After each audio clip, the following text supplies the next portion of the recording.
Magandang umaga po sa inyong lahat. This is our December 14, Saturday, Healthy Readings 034. Maraming salamat po doon sa sumali sa live ko kagabi at sa nagpa-ritual, nagpa-reading, nagpa-cleansing at lalong-lalo na sa mga nagpa-book ng full private reading, no? Sa buwan na ito.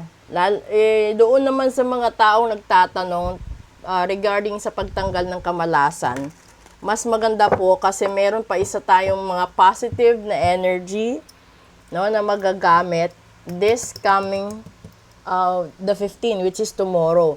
So kung meron mang gustong magpa-cleansing, magpa-ritual, no, message lang po kayo. Ano po yung boses ko ngayon dahil sa dami ng ritual. At maraming salamat. Doon nga po pala sa gusto din mag-donate ng trays of eggs. Message lang din po kayo. Eto, kuha tayo muna ng isa. This is our healthy reading. Diyos mio, karma. Okay. Para yata na ano ako. Air sign. Pero kasi this is a general reading. So, doon sa nag-join ng ano ko kagabi ng live ko, may mga lumalabas doon 5 hanggang 6 na tao. Lumabas yung hindi magandang barahan na magpapahinga sila.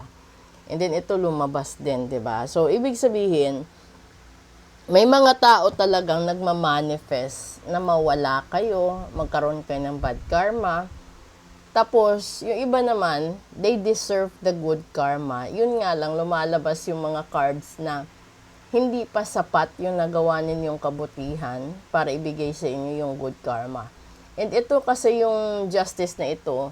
So malamang, yung iba sa inyo ngayon nagkakaroon ng malubhang sakit, no?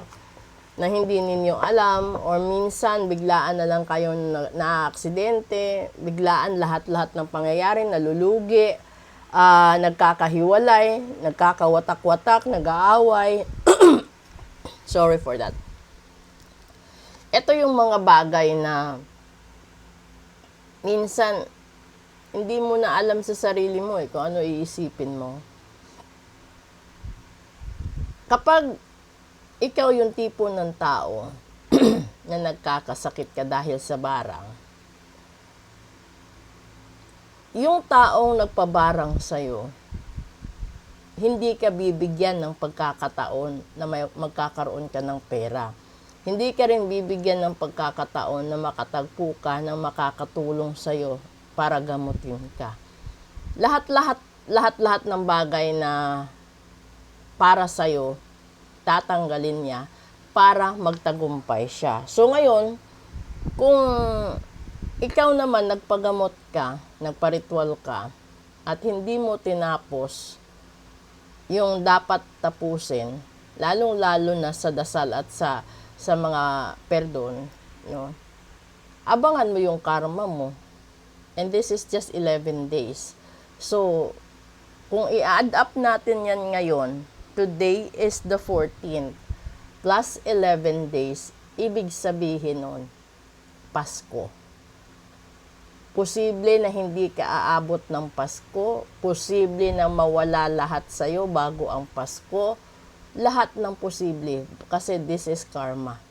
Posible din na yung sakit mo lumala bago ang Pasko. Ang daming posible sa buhay mo. So kung ikaw yung tipo ng tao na tagilid ang relasyon, tagilid ang negosyo, tagilid ang kalusugan, kumilos ka ngayon dahil ito ay isang napakalaking warning sa lahat-lahat ng tao. Proceed tayo sa daily episode. Thank you po sa inyo lahat.